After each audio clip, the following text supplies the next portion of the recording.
We tend to think of Mars as a dead planet, where all the exciting geologic activity happened billions of years ago. But information from NASA's Mars Reconnaissance Orbiter shows us that Mars is still a very dynamic place. Mars has a permanent ice cap made up of water ice at its north pole. This pole is ringed by sand dunes, which we're looking straight down on. These dunes are made of small bits of basalt, dark volcanic rock, similar to the rocks found around the Hawaiian volcanoes.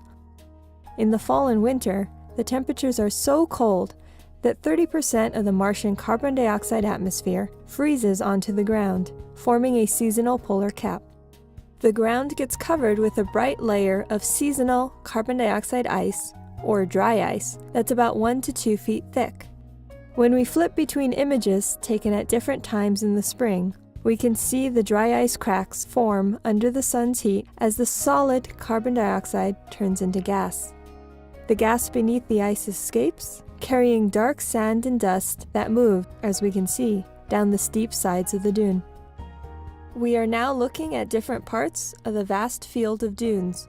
These are called Barken dunes. At the start of this time lapse, the dunes are covered with seasonal dry ice, so everything is roughly the same color. The dark streaks and splotches are sand from the dune. There are small splotches of sand at the crest of the dune. Then we start seeing the ice crack.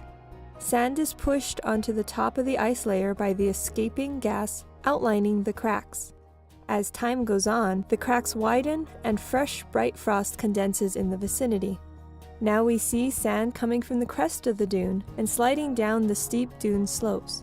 A ferocious wind has picked up, blowing sand and dust across the dune, until the dark sand dune is free of seasonal ice. Let's watch that whole sequence again. We start with ice-covered dunes in the early spring. Some areas of the ice rupture and crack, allowing sand and dust to escape along with the escaping gas. The gas from the dry ice destabilizes the slopes, reshaping the dunes. This activity happens every spring in the vast dune fields of the Martian polar regions. These are not the sort of events that will naturally occur on Earth. Mars may look Earth-like, but in some ways it is a very different planet from our own.